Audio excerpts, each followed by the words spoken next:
you in gallery now.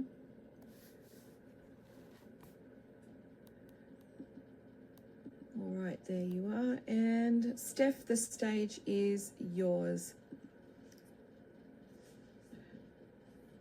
By a show of hands, how many of you have ever known something that you needed to do and you didn't do it?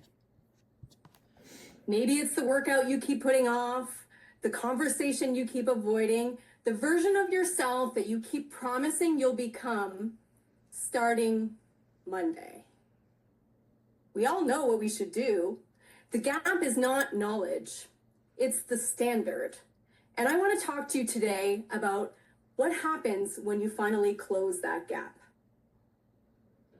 For a long time, until the summer of 2016, I was living my life a little bit by the seat of my pants, having success in business, working with incredible people, and when the work was done, I was always the last to leave a party. Life was good, or at least that's what I was telling myself. It was a hot summer day in July, and I was at a wedding out of town. A good friend of mine from high school, someone I hadn't seen in ages. It was a great night. The next morning, though, was a bit of a blur. I woke up after a night of heavy celebration, groggy, still under the influence of alcohol, and I felt compelled to go back home. I got behind the wheel of my car and hit the highway. And then a text notification went off, and I reached for my phone.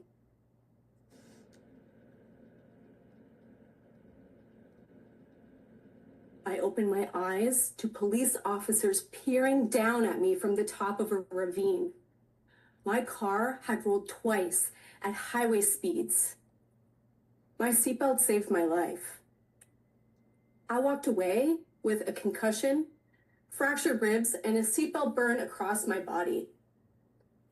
There's no question I had someone watching out for me that day. The reality set in when I got home and replayed the events over and over. I broke down completely. Because it wasn't just one bad morning. The accident was a mirror.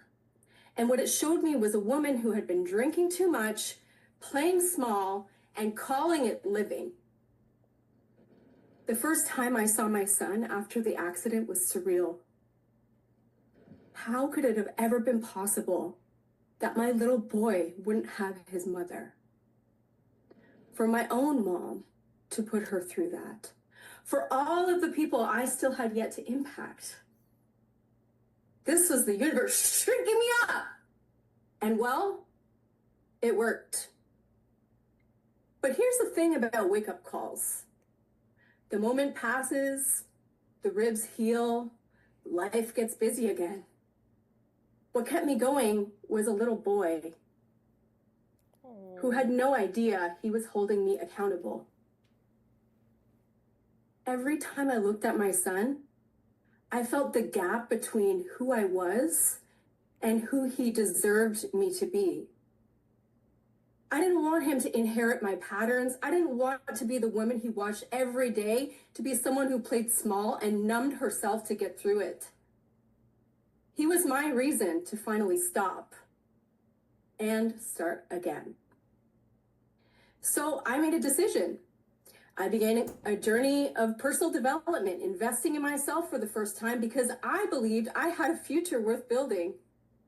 I committed to growing every single day. I founded a Toastmasters club because I knew that mastering how I communicate and lead was not optional for the life I was building. I showed up every week and practiced becoming more. And the higher I raised my own bar, the clearer it became. I also had to raise the standard of who I allowed into my world. I left a toxic relationship. I pulled away from people who weren't in alignment with who I was becoming. Successful people don't just hold a higher standard for themselves. They hold a higher standard for their circle. And sometimes that means outgrowing people. Sometimes it means sitting with the discomfort of becoming someone not everyone around you is ready for. We can't always take everyone with us, and that's okay. Because here's what I know now. Success isn't something that you get from what you do. It's something you bring to everything you do. And you can only bring it once you've decided to be it first. I want to leave you with 3 questions that are uncomfortable, but they matter. Number 1, where are you honestly? Not the version you post, not the highlight reel. Strip that away. Are you living at the standard you know you're capable of, or have you been living a little bit by the seat of your pants, like I was, telling yourself you'll get serious soon? Number 2, what's it costing you? Every day you stay below your own standard, there's a price. It shows up in the quiet moments when you know you're capable of more and you're not doing it. The relationship that didn't get your best, the opportunity that went to someone else who showed up harder, the version of yourself that keeps waiting for Monday. That gap has a cost. One that you pay regardless, and it compounds over time. And number 3, if you don't win or show up, who loses? Think about it.